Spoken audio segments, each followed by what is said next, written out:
Fala pessoal, tudo bem? Sejam muito bem-vindos, muito bem-vindas. Era para ser uma live, mas de novo vai ser uma fake live. Qual que é o motivo? Eu tô indo pro Rio de Janeiro porque amanhã e depois é o encontro, né? Terça e quarta é o encontro do meu Mastermind, do Mastermind da Infinity aqui, do nosso programa de aceleração. Então, por causa disso, infelizmente, eu tô tendo que gravar aqui.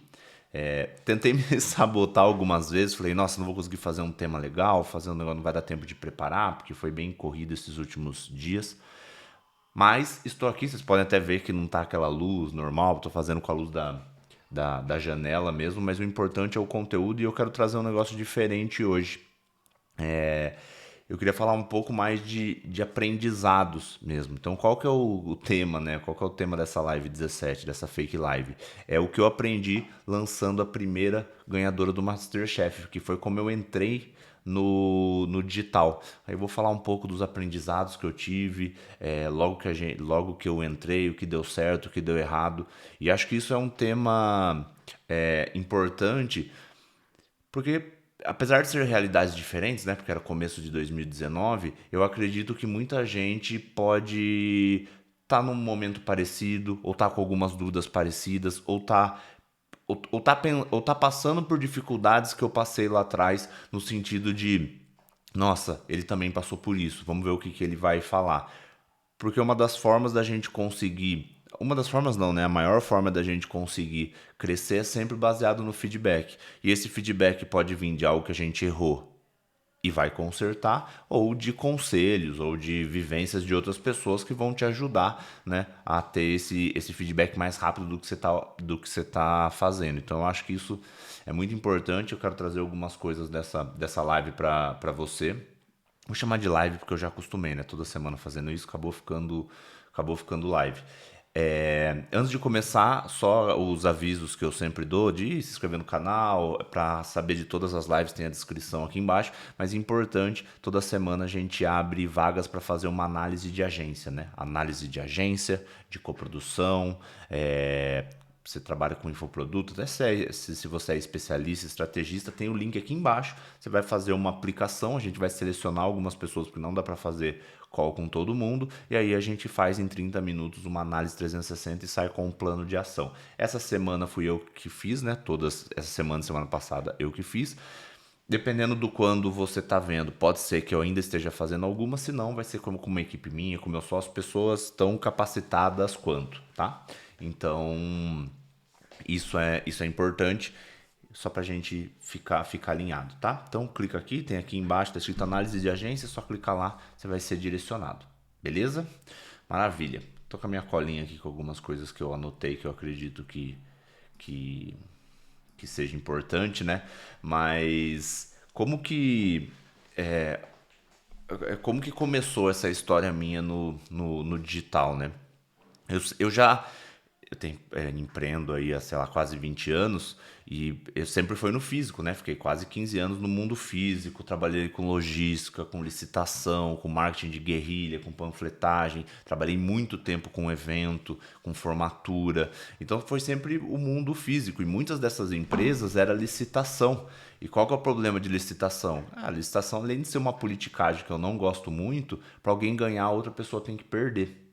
Então, quem já trabalhou com licitação, você não sabe o que é licitação, é basicamente uma empresa, no caso um grupo de pessoas que vão fazer evento, ou fazer um show, fazer uma formatura, eles se reúnem, pegam várias propostas e votam na melhor proposta. Acontece muito em prefeitura, né? A prefeitura vai abrir uma licitação para fazer uma construção, fazer uma ponte. Todas as empresas construtoras vão lá, dão seu projeto, ele escolhe uma. Então uma vai ganhar e o resto vai perder.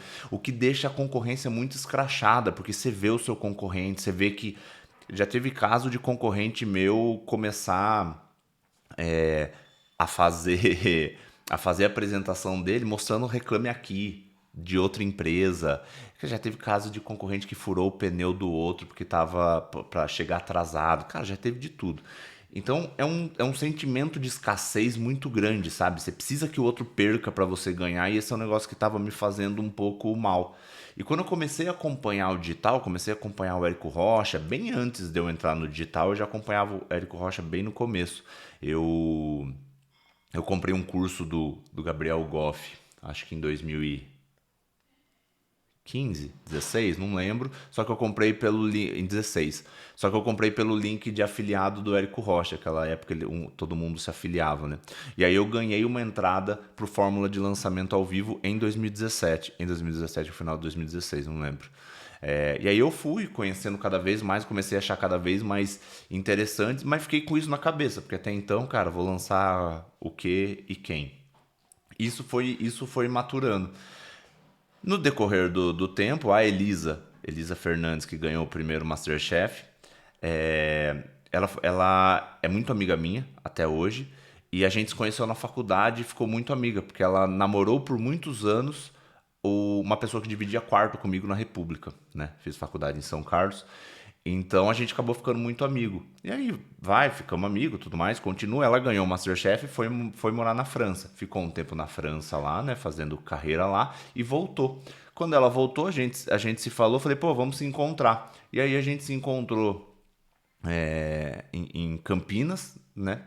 É, e aí surgiu esse assunto. Falei, cara, o que você vai fazer agora? Ela tava pensando em montar um restaurante e tudo mais, mas ainda não tinha nada muito certo. Falei, cara, vamos fazer esse negócio de curso. É super fácil, você não vai ter trabalho nenhum, vai ser super tranquilo. E não foi uma forma de enganar ela, porque eu realmente achava isso, né? O marketing vendia muito isso, cara, era só 3 CPLs e tudo mais, parecia que não tinha tanto trabalho. Mas tem muito trabalho. Isso foi final de 2018. Aí eu lembro que deu muita sorte que uma semana depois da nossa conversa, acho que era final de outubro, final de novembro, abriu o fórmula de lançamento para comprar. Aí eu comprei a fórmula de lançamento, comecei a fazer, a gente já marcou um semente para janeiro. Aí a única exigência dela é, cara, tem que ser bem produzido. Eu lembro que para gravar o curso naquela época ficou coisa de 60, 70 mil. Falei, não, eu pago isso aí, depois a empresa, né, que a gente tava montando junto, já fizemos sociedade desde o começo, me retorna porque eu tenho certeza que vai dar certo. E realmente deu. No primeiro lançamento, acho que investimos 4 mil reais, voltou 80, 90, assim, sem saber nada. Fazia um mês que eu tinha aprendido fórmula de lançamento. Só que isso aí explodiu minha cabeça. Por quê? Porque eu vi o contrário da escassez. Eu vi o mundo de abundância. Porque, cara, não tinha toda aquela dor de cabeça que eu tinha com concorrente, com cliente. A pessoa no meu evento tropeçava, quebrava o sapato, ia me processar. Aqui não, a pior coisa que acontecia era um comentário negativo num vídeo do YouTube. E olhe lá. Quando a pessoa estava insatisfeita, você vendia para 100, para 200 pessoas, né? O ticket era 497. Você simplesmente devolvia o dinheiro com a pessoa e acabou. Tinha 99% das pessoas eram agradecidas. E eu vinha de um lugar que era licitação, que mesmo que quando você ganhava a licitação, a pessoa que estava do outro lado lá, que queria que o concorrente ganhasse, muitas vezes sabotava. Então, cara, era muito, muito escassez. E além disso, eu notei, eu já sabia, já me considerava, né, um bom gestor, um bom empresário, e notei uma coisa que no digital tem que em nenhum outro lugar tem. Primeiro, você consegue, é óbvio, investir no curso, mas você poderia começar sem investir em nada, né? Gravar o curso ao vivo. A gente fez as lives em casa, o CPS gravado em casa. Então, pô, eu vi um negócio que tinha margens muito mais altas que a minha, apesar da gente faturar bastante, será 20, 30 milhões às vezes no ano, a minha margem era margem de varejo, era margem de 4%, 5%. Quando eu vi que dava para fazer 50, 60, 70 de margem, cara, eu falei, não é possível. E a capacidade de escala, né? Porque eu vender 100 cursos ou vender 600 não fazia diferença nenhuma praticamente. Um pouco mais de resposta no suporte, mas praticamente nada. E a facilidade, né? De você conseguir fazer as coisas. Antes eu tinha que viajar, a gente atendia um raio de quase 700 quilômetros. Imagina, se um vendedor seu não pode ir, não tem como você pegar o carro e cobrir 2 vendedores. Aqui na internet, se meu gestor de tráfego não aparece, eu subo na campanha e resolvo. Então essas coisas ficaram na minha cabeça. Eu falei, cara, não acredito, eu preciso focar nisso. E foi isso que aconteceu. Focamos nisso, 2019, até final do ano.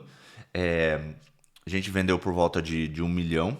Só que o que aconteceu? No final do ano, a gente precisava tomar uma decisão. Que a decisão era ou a gente montava uma equipe ou a gente procurava uma agência para lançar a gente. Que eu até então eu fazia o papel de agência. Por quê? Porque eu fazia tudo. Eu dei sorte que quando a gente começou, foi bem quando o Sobral começou. Então eu peguei a Live 3, 4, 5 e fui aprendendo tráfego. E o resto tinha no Fórmula. Então a coisa foi acontecendo assim, só eu e ela. A única coisa que a gente terceirizou, eu fazia os cortes, fazia algumas coisas. Depois eu peguei uma pessoa que era da minha empresa física, né? Nesse momento eu tinha duas empresas ainda. E ela fazia alguns cortes e legendava os vídeos. E a única coisa que a gente fez foi terceirizar uma produtora para fazer um canal do YouTube pra gente. E o resto era tudo a gente que fazia. Eu mesmo que editava os vídeos CPL, editava as coisas, subia live, doideira total. E com duas empresas era trabalho à noite, de madrugada. Então, ou ia, como com o projeto crescendo, mais de 1 milhão aí faturado, a decisão era, cara, ou uma agência ou a gente vai montar a equipe. E aí, para montar a equipe nossa, ela tinha que querer deixar um pouco de ser a só especialista para ser empresária também. E eu falei assim, ó, pra você entender melhor esse universo, vamos no Fórmula de Lançamento ao Vivo, em 2019, final de 2019. Ela foi, pô, legal pra entender, ficou meio admirada com as pessoas correndo, aquele monte de gente lá desesperada. É, mas não teve negócio conclusivo ali. E a conclusão, que daí eu mesmo cheguei nessa conclusão, é, cara, vamos numa agência. Por quê? Porque eu tava cansado de montar a equipe. Eu tinha passado os últimos 10 anos montando, treinando e criando equipe. Eu não tava com cabeça pra isso, com duas empresas. Eu falei, cara, não vou montar uma equipe do zero. Prefiro abrir mão pra alguém que vai performar melhor do que eu. E aí a gente achou fizemos uma parceria, 50-50, que durou mais um tempo. E aí a Elisa, acho que a gente terminou o projeto mesmo, acho que final de 2020, né? Até lá foi meio que, cara, entrou pandemia, meio aos trancos e barrancos, ninguém queria falar de cozinhar e tudo mais. E aí a gente. Ela tinha o sonho, né, de montar o restaurante, ela tava montando o restaurante. E aí, pô, o restaurante dela começou a dar super certo. Eu vendi no começo de 2020 todas as minhas empresas físicas para focar no digital. Comecei da mentoria e consultoria e já fiquei sócio da Orbica, que é a minha agência, em agosto de 2020. Então, pô, fazia muito sentido cada um seguir seu sonho, né? Ela seguir com o restaurante dela e eu com agência, com gestão e essas coisas. E a gente desfez os projetos, desfez a sociedade, tudo mais. E foi isso que aconteceu. Essa foi a história, né? Não sei se todo mundo já conhecia, mas foi essa minha entrada no digital. Aprendi muito e aí depois fui fazer consultoria para players, consultoria de gestão, até que eu caí na consultoria para fazer consultoria para a Orbica, uma consultoria financeira e um pouco de gestão. E aí a gente acabou tendo esse primeiro contato e eu acabei ficando sócio da Orbica, né? E sou até hoje, tá? Agora eu quero passar para os aprendizados aqui, mas acho legal colocar essa história, porque às vezes as pessoas pensam, pô, se a pessoa já entende de gestão, se a pessoa já manja dessas coisas, ele chega montando equipe. E não é isso. Para você conseguir performar bem um negócio, você tem que entender muito bem ele. Antes de trabalhar com a logística da Ambev, de bebidas, cara, eu já tinha feito muito evento, já sabia como funcionavam as coisas. Antes de começar a contratar as pessoas e treinar as pessoas para serem produtor de evento, atendimento, essas coisas, eu produzi evento por muitos anos. Até eu treinar pessoas para serem do financeiro, eu fui o financeiro por muito tempo. Então, quando a gente entra, não adianta, não sei nada do digital, vou montar uma equipe. Isso não funciona. Então eu tive que passar por todas as partes. E tendo outras duas empresas, começou a ficar muito cansativo. O que eu quero deixar claro aqui é que eram outros tempos. Teve excelentes aprendizados que vão funcionar agora, mas eram outros tempos no sentido, a gente pegava ali de a 47 centavos, a 20 e poucos centavos. Era mais fácil, era menos concorrência, tudo era novidade. Então, o momento não é o mesmo de agora. O que eu quero dizer? Que lá atrás, se você fizesse qualquer coisa que não fosse o melhor, assim, você já tinha um puta resultado. Então, cara, eu com duas empresas, ela com outra empresa, fazendo publi, mesmo assim a gente conseguiu ter um resultado excelente. Foi um negócio que a gente trabalhava à noite, gravava de final de semana, não era nosso foco, não era o ganha-pão. Hoje já é mais difícil. Hoje, se você não entrar de cabeça, dificilmente você vende 1 milhão. Você pode até vender 1 milhão, mas, sei lá, gastando 900, né? Então acaba não sendo saudável. A gente chegou até margem de 50%, 60%, o que é excelente. Depois a gente foi aos poucos contratando freela, contratando algumas coisas. Até teve roteirista, umas coisas. Foi tentando flertar com montar equipe, mas muito mais para ganhar vazão das coisas do que efetivamente para ter uma equipe para crescer. E não é muito o modelo nem que eu nem que ela gosta de trabalhar, né? Mas foi excelente, a gente é muito amigo até hoje, inclusive ela estava em casa semana retrasada, veio conhecer minha filha. E a gente, pô, se adora. E foi um projeto que ensinou muito pros dois. Pois vou deixar aqui na descrição o arroba dela, o canal do YouTube dela, tudo mais, para quem quiser ver um pouco. Então eu queria fazer esse disclaimer aí, que eram outros momentos, mas os aprendizados continuam super reais. Beleza? Vamos lá então. Qual que foi o primeiro aprendizado? Isso aqui pode ser até um pouco, não sei se é polêmico ou se no fundo as pessoas já desconfiaram disso. Só que eu demorei para notar isso que foi. Copy é mais importante que tráfego. Para o crescimento, para as coisas, a base de tudo, porque é da copy que saem os anúncios que vão converter. Se não tiver tráfego, você pode às vezes numa página boa, mandando direto qualquer coisa, ter algum resultado. Mas se a copy não for boa, não adianta, se não tiver copy, você vai botar o que no tráfego? Então a cópia acaba sendo mais importante, porque é a narrativa, é o tom, é você deixar a pessoa curiosa, você mexer com sentimentos, persuasão. E por que eu tô falando isso? Porque quando a gente começou, eu sou engenheiro civil, então sou super racional. Eu tenho muita facilidade com coisa analítica, com planilha, com número. Tenho bastante facilidade com isso. E, pô, começando nisso, vendo as lives do Sobral, e aquela época, eu acho que não tinha muita gente, não tava tão popular copy. Assim como o tráfego também não tava, né? Mas tráfego acho que começou um pouco antes, porque eu acho que quando popularizou, não sei, posso estar falando besteira, mas eu acho que quando foi que popularizou mesmo a copy, acho que foi no primeiro lançamento do Beto Altenhofen, né? Da Empíricos, que ele botou copy como um trabalho mesmo. Eu acho que isso que deu o boom. Só que isso foi depois do Pedro. Mas enfim, por N fatores, eu foquei nisso. E adorava fazer isso. E via que, pô, pra quem é gestor, pra quem vinha do mundo físico, que você montava um plano e que esse plano você só via se ele dava certo ou não depois de 2, 3 meses, cara, você fazer tráfego e notar que um negocinho, um anúncio que você mudava, um conjunto de anúncio que você mudava, um público, já mudava completamente o resultado, era de R$ 5 o lead para um. Cara, isso aí, pra quem gosta de meta, essas coisas, pô, era meu joguinho, isso aí. Passava horas e horas fazendo isso, vendo as lives, anotando, né? Fazia isso sempre. E fui deixando o copy de lado. Para um começo, vai funcionando, mas depois eu notei que as CPLs não eram tão boas, que não conseguia aprender tantas pessoas, a conversão começou a cair. Pô, a gente veio de um primeiro semente com 7% de conversão. No outro lançamento foi 4%. A gente ficou numa média de 1,5%. Para um público engajado, tudo, não era a melhor coisa, né? Pelo menos eu esperava bem mais. E sabia que era copy. Tentava melhorar, aprendia, mas nunca foquei nisso. E quando a gente não foca, a gente não fica bom. Então esse foi meu primeiro aprendizado. Cara, se você está começando e precisa focar em alguma coisa, vai focar em copy, narrativa, persuasão, porque isso inclusive vai influenciar no conteúdo. Porque o tráfego, o básico para quem está começando, óbvio que o tráfego avançado é outra coisa, mas o básico é muito fácil aprender. Cara, qualquer um vai conseguir fazer ali, dar um impulsionar ali, fazer pô, pega uma live do Sobral e monta uma campanha. Não é difícil. Você consegue abrir uma live do Sobral, que era o que eu fazia, e paralelamente ir montando aqui. Perfeito, você consegue fazer. Agora, copy, não dá pra você pegar alguém te ensinando uma live de copy e sair escrevendo. É treinamento. Então, o primeiro aprendizado foi esse, né? Copy versus tráfego aí. Qual que foi o meu segundo aprendizado? O meu segundo aprendizado, que foi um dos mais frustrantes, eu acho, foi entender que quantidade não é a mesma coisa que qualidade. Que volume não é a mesma coisa que qualificação. Por quê? Porque, cara, ela tinha um canhão de audiência. Então, você imagina, você pegar um especialista que já tinha, acho que ela tinha 360 mil seguidores, 300? Não, tinha menos.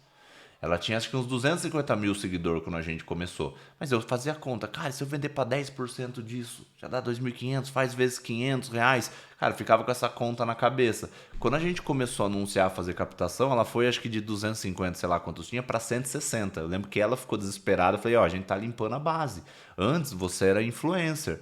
Então tinha muita gente que gostava de você, que era criança. Agora que você começou a postar conteúdo, não é só foto sua, foto de prato, essas coisas, cortes, né? O lance dos Nutellas e dos raízes lá. Começou a sair um monte de gente. Aí depois a gente voltou a crescer, acho que agora deve estar com uns 400, 500, não sei. Mas aí a gente começou a crescer isso depois. Mas eu via que assim, a galera não era engajada. A galera engajada em outros conteúdos, mas não a ponto de comprar. Hoje era mais fácil da gente entender isso, porque hoje tem muito mais exemplos, né? Teve até, não sei se é recentemente, né? Mas teve acho que, sei lá, uns 2 anos atrás, não sei quanto tempo foi, uma influencer que tem milhões de seguidores, sei lá, um, dois, sei lá quanto é que é. Tentou fazer vender camiseta, vender um negócio assim, não conseguiu vender 40 camisetas. Por quê? Porque, cara, a pessoa segue por outro motivo. E, pô, pra quem só tava fazendo conta na cabeça, cara, com lead barato, eu falei, cara, essa galera vai comprar. E foi mais difícil do que eu esperava. Então, esse foi um aprendizado que hoje é o óbvio do óbvio, mas naquela época não era, né? Óbvio. Então eu falava, não, só fazia a conta, é 5%, é 10%, pô, 250 mil pessoas, 2.500, faz a conta aí, pô, é muito dinheiro, que massa, vai dar certo. E pegava 10 mil leads, 12 mil leads, então a coisa eu achava que era desse jeito. Então esse foi o segundo aprendizado, né? Que quantidade não tem nada a ver com qualidade. E hoje a gente vê isso, né? Você pode ter um monte de lead, pode ter um monte de seguidor, que se não souber quem tá engajado, quem é quente, quem é frio, para poder anunciar para essas pessoas, seu custo por lead vai lá na casa do chapéu. E por que eu negligenciei isso por tanto tempo? Porque era outra realidade. Era uma realidade onde o lead era muito barato. Hoje, se o lead é caro, a gente tenta ajustar no conteúdo, a gente tenta qualificar, a gente tenta fazer várias coisas. Pô, maravilha, perfeito. Só que aquela época eu acabava não fazendo isso. Por quê? Porque o lead era tão barato que não compensava gastar tempo pensando nas outras coisas que dava mais trabalho. Só que hoje isso não é uma realidade, mas foi um aprendizado que eu tive. Qual que foi o terceiro aprendizado? Que eu acho que isso é muito importante para quem começa. Lembra que eu falei lá atrás que, pô, eu comecei a fazer evento, mas eu já tinha feito evento quando eu ia ter empresa de evento. Tipo, tudo eu já fui tendo antes para poder conhecer como um todo, né? Para poder montar a equipe, montar o crescimento que eu queria. Uma das melhores coisas que aconteceu, a gente ter esse projeto só eu e ela, eu era o coprodutor, eu urgência, sei lá, e ela é especialista, é que eu aprendi muito. Porque eu fiz de tudo. Subi vídeo no YouTube, criamos um canal novo, aprendi a mexer nas coisas do Instagram, fiz anúncio, fiz copy, fiz página de venda, fiz página de captura, usando tudo ClickPages, né? Que já facilitava pra caramba. Pô, aprendi a mexer em. A gente usou lead lovers, usou um monte de coisa. Então, tudo isso eu fui aprendendo, eu passei por tudo. Passei por tudo, fiz todas as partes do lançamento, fiz suporte, subi curso. E isso foi muito bom, porque quando eu entrei no digital sem saber nada, esse foi uma pós-graduação. Porque fazendo tudo. Ia gravar junto com ela, aprendi todas as áreas, tanto na parte de especialista quanto na parte de estrategista.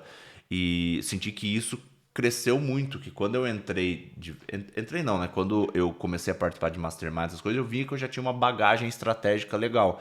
E isso foi excelente, porque mesmo agora o meu maior foco sendo a parte de gestão, pô, eu aprendi muito com produção de conteúdo lá e aprendi muito da parte estratégica, que eu posso. Tanto que quando eu entrei na Órbica, a gente ainda não fazia passariano, só que eu já tinha feito passariano lá. Então, pô, trouxe pra Órbica, foi os nossos maiores ROAS. A gente não ia fazer, fez em janeiro, sei lá, investiu 10 mil, vendeu 800.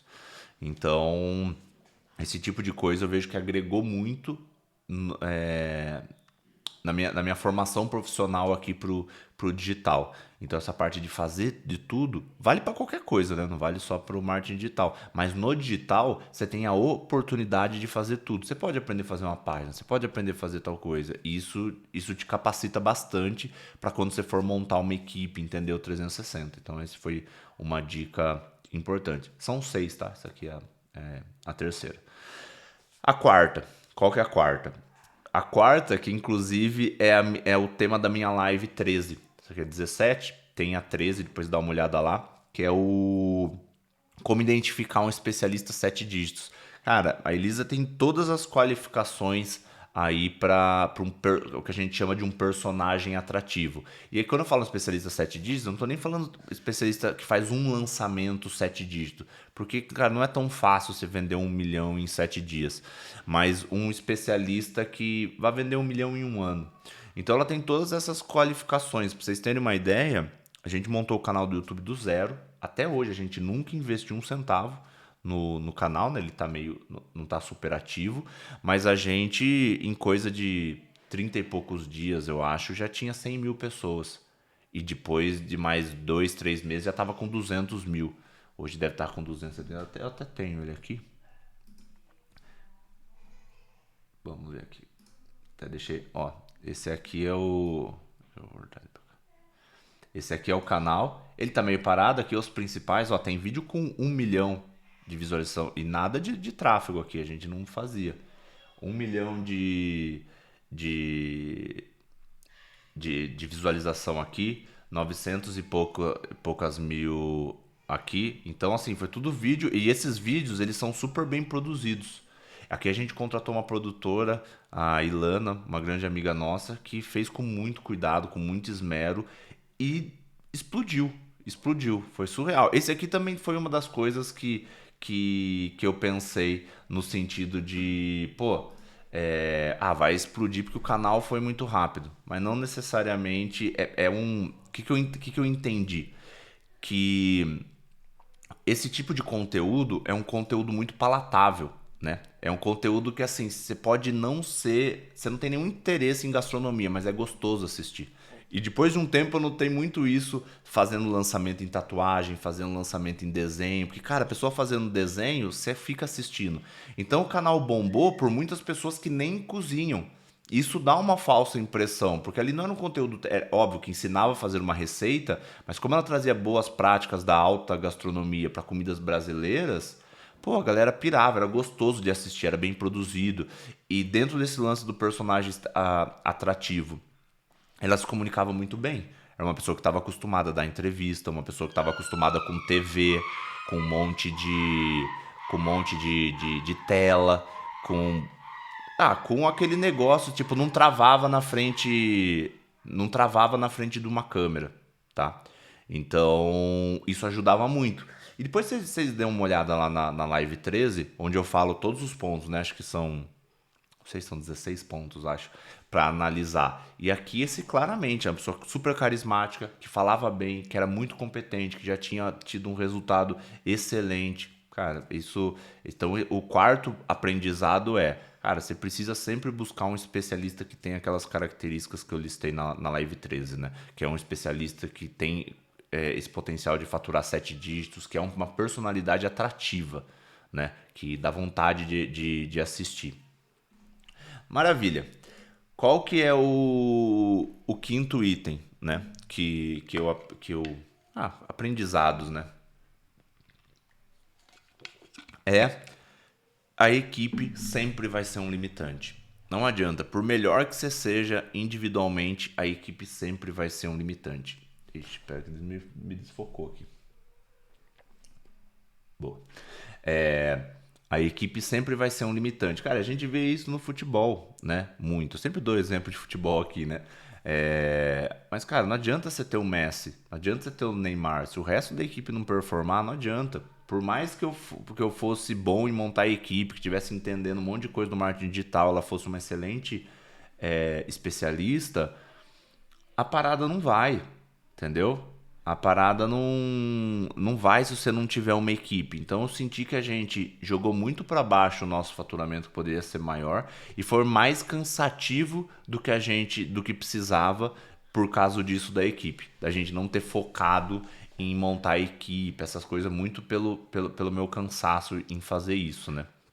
Então, a equipe foi um limitante. Eu sempre falo aqui nas lives sobre o fator escala, né? Que escala, ela é igual a execução mais estratégia, né? Então, a execução é, cara, você sentar e fazer. Igual eu fiz nesse começo, tentar fazer. Estratégia você precisa minimamente ter uma estratégia de venda, né? Você sabendo a estratégia, executando, você já tem algum resultado. Mas a escala tá onde? A escala tá quando você pega, você junta a estratégia e a execução e multiplica pelo potencial da sua equipe. Quanto melhor for para a sua equipe, mais isso cresce. Você tem novos produtos, novos especialistas, ou vai focar o hino em um especialista só e fazer ele bombar. A gente demorou muito tempo para montar a equipe, até por causa desse lance de gerenciar. E eu via que a gente tinha o mínimo possível. Alguém para cortar aqui, alguém para acompanhar. Então poderia ser melhor. Chegou um tempo que foi muito cansativo, principalmente para ela, porque só dava tempo da gente gravar no final de semana. E aí, pô, gastronomia leva um tempo para gravar, né? O negócio ligar a live aqui e fazer. São 3 câmeras, algumas coisas têm que ser preparadas, algumas coisas já tinha que fazer um dia antes. Então era bem cansativo. Como aprendizado, eu já sabia isso, óbvio, que a equipe era limitante, mas como estava na digital, escala, eu achei que não seria tão limitante. Mas eu vi que uma hora não tem como. Se você quiser crescer, quiser ter um rendimento legal, ter sustentabilidade e previsibilidade, você precisa focar em equipe. É óbvio que, pô, você pode estar bom, 10, 15 mil reais por mês e beleza, aí talvez você não precise pensar nisso. Mas em algum momento essa conta começa a não fechar, porque não dá para você botar no piloto automático, né? Então esse é um ponto importante.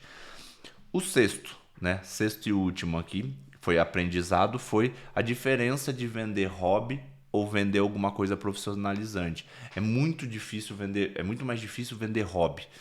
Porque hobby, o cara não tem aquele gatilho para comprar. Uma coisa é eu vender um curso, no nosso caso era um curso de hobby, né? Que era autonomia na cozinha. Então ela não queria ensinar a pessoa a ser chefe de cozinha ou a pessoa ou aprender a cozinhar para vender. Tanto que tinha gente que fazia faturamento maior que o nosso, ensinando a fazer brigadeiro. Por quê? Porque a pessoa, ó, agora vou te aprender, vou te ensinar que você ganhar R$ 1.000 com renda extra vendendo brigadeiro. Pô, isso chama muito mais do que você aprender autonomia na cozinha, aprender as boas práticas da cozinha, porque era muito mais numa pegada, atraía muito mais aquelas pessoas que gostavam de cozinhar e recebiam visita e queriam fazer pratos bonitos e tudo mais. Então, nosso público era esse.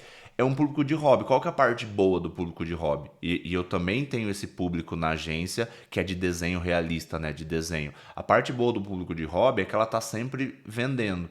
Se você coloca no perpétuo, ele vende, porque sempre tem aquela pessoa que tem interesse pelo curso, aprender aqui, então você vai sempre vendendo. Só que você não consegue explodir de vender, é muito difícil. Agora o profissionalizante não, como o cara vai ganhar dinheiro, ele vê como investimento. O curso de hobby ele vê muitas vezes como gasto. Ou o cara está investindo na felicidade dele, né? Mas muitas vezes é um gasto. Então é mais difícil.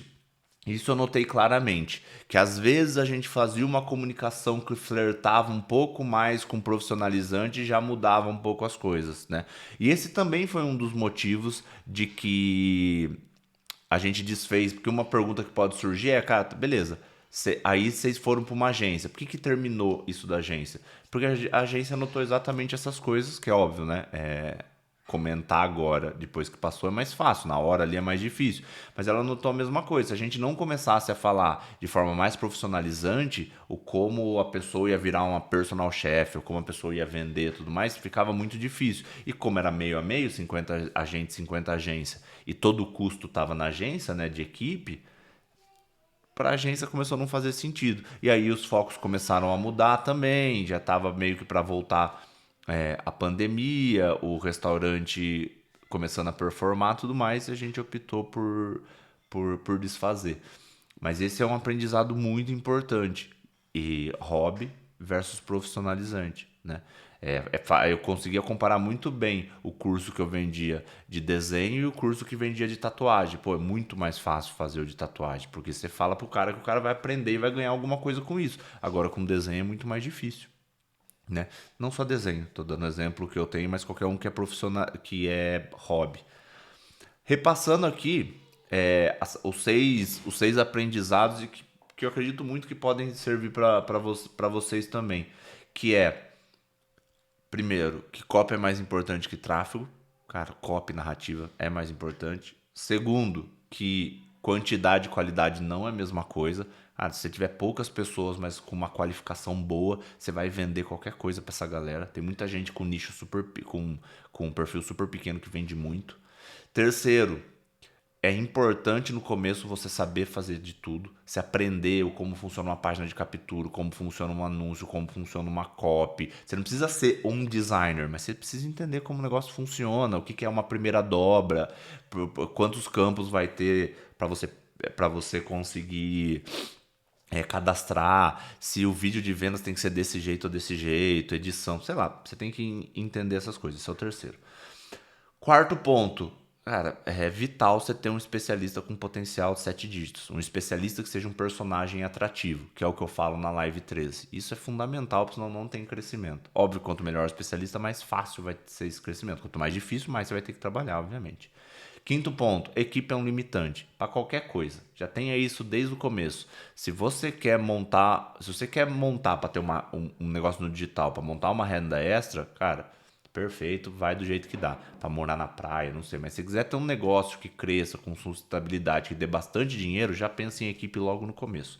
Não tem milagre. Se estão vendendo para você na internet que tem milagre, não tem. Você vai ficar milionário apertando 2 botões, não adianta. Tudo, porque todas as pessoas que você encontrar que ganhou dinheiro no digital, que ganha dinheiro no digital, que não seja ilegal nem nada desse tipo, né? Nem imoral, tem uma boa equipe por trás. Todo mundo. Aí vai da sua ambição. Se você quer morar na praia é uma coisa, se você quer ser empresário é outra, né? E o sexto é hobby versus profissionalizante. Sempre que for possível, vá para algo profissionalizante. Venda dinheiro, porque isso é mais fácil de vender.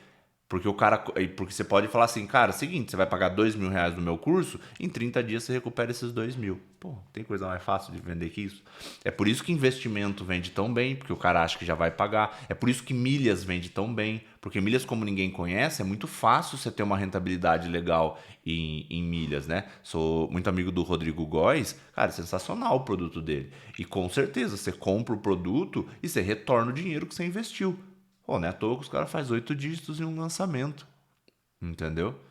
Por quê? Por causa disso. Cara, você vai pagar, não sei quanto é que custa o curso, mas que seja 1.500, 2.000. Cara, 2.000, em 30 dias você vai ter esses 2.000 de volta em benefício, em viagem, em milha, seja lá o que for. Isso é muito forte, tá?